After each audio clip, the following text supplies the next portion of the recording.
को लाइक करें, हमारे चैनल को सब्सक्राइब करें। इस वीडियो को लाइक करें, हमारे चैनल को। दुल्हन के रूप में चुड़ैल से इश्क। किस नंबर 1। ये कहानी मेरे दोस्त के हकीकी ज़िंदगी की कहानी है। जैसे पढ़कर आपको अंदाज़ा होगा कि कैसे उसकी ज़िंदगी अजाब बनी और फिर मैंने कैसे उसकी मदद की। चलिए पढ़ते हैं ये कहानी उसकी ज़ुबान। हमारी छोटी सी फैमिली में अब्बू, अम्मी और हम 2 भाई शामिल हैं। चूँकि अब्बू सरकारी मुलाजिम थे, इसलिए अब्बू का तबादला करीब ही एक शहर में हो गया। हम सब पहले दादी के घर रहते थे। अब्बू को मुश्किलात का सामना करना पड़े तो हम सब ने जाकर दूसरे शहर में अलग घर पर रहने का इसरार किया।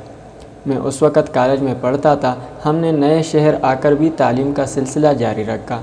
पहले मुश्किलात हुई, लेकिन बाद में एक आध दोस्त बन गया तो दिल लग गया। अब्बू के एक करीबी दोस्त ने उन्हें शहर के एक मकान के बारे में राय दी। हमें भी जल्द ही मकान चाहिए था, तो अब्बू ने दोस्त के मशवरे पर अमल करके मकान लेने की हामी भर ली। मगर वो मकान खासा बुसीदा और पुराने वक्तों का बना था। मजबूरी में हमें उसी मकान में रहना पड़ा, तो अब्बू फ़ौरन मकान लेने की हामी भर ली। किराया भी माकूल था और फिर जल्दी में कोई भी दूसरा मकान हाथ ना आ रहा था। चुनांचे हम सब मकान में शिफ्ट हो गए। मकान के दरवाजे खालिस मोटी लकड़ी के बने हुए थे। मकान पुराना मगर मजबूत ज़रूर था। मकान पुरानी सी गली के आखिरी कोने में था। बाज़ार काफ़ी दूर था। हमारी आस पड़ोस में भी कोई मकान ना था। गली तंग और खौफजदा थी। धूप का तो जैसे गली से कोई राब्ता ही ना था। हमें सामान लेने बाज़ार भी बैग पर जाना पड़ता था। आहिस्ता आहिस्ता हमारा दिल लगने लगा। अम्मी सारा दिन घर का काम करती, अब्बा भी ड्यूटी करके शाम को घर लौटते। हमें यहाँ आए तकरीबन 1 हफ़्ता हो गया था, मगर इस 1 हफ़्ते में भी कई नाकाबिल यकीन तब्दीलियाँ रुनुमा हुई, जैसे हम नज़रअंदाज कर देते। कभी किचन से बर्तन खुद ब खुद गिर जाते, कभी स्टील के गिलास आपस में यूं बजते कि उनकी आवाज़ कानों को चीर देने वाली होती।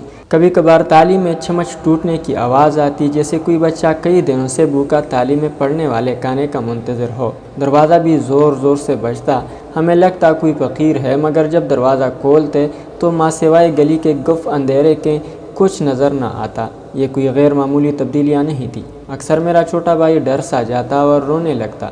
फिर मैं उसे बमुश्किल चुप करवाता। पूरे घर में एक जगह ऐसी थी जो मुझे सबसे अजीब लगती थी, घर की सीढ़ियाँ।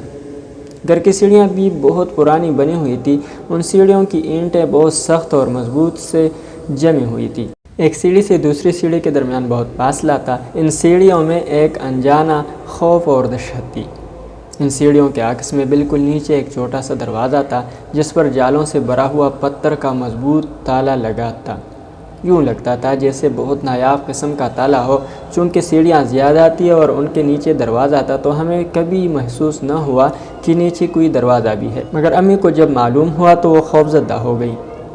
चूँकि इस छोटे कमरे का दरवाज़ा बहुत बुसीदा था, दरवाज़े को देख कर लगता था जैसे अंदर बहुत अंधेरा होगा। पूरा दरवाज़ा मुकड़ी के जालों से भरा हुआ था। अम्मी ने ताला देखा तो अम्मी को तजस्सुस हुआ। मुझसे ताला ना टूटा। मैं करीबी दुकान से एक मैकेनिक को ले आया। उसने अपनी कीमती औजारों से ताला तोड़ा और दरवाज़ा यकदम नहीं खुला, बल्कि धीरे धीरे से खुलने की आवाज़ आई, जैसे दरवाज़ा अपने बरसों की थकान निकाल रहा हो। जो ही दरवाज़ा खुला, एक खौफनाक चीखती हुई आवाज़ बाहर को आई। आवाज़ इस कदर खौफनाक थी, अम्मी को लगा जैसे उनका दिल बाहर आ जाएगा। सांसों की रफ्तार तेज़ होने लगी। मैकेनिक तो खौफ ज़दा होकर मुआवजा लिए बगैर दम दबाकर फ़ौरन रफू चक्कर हो गया।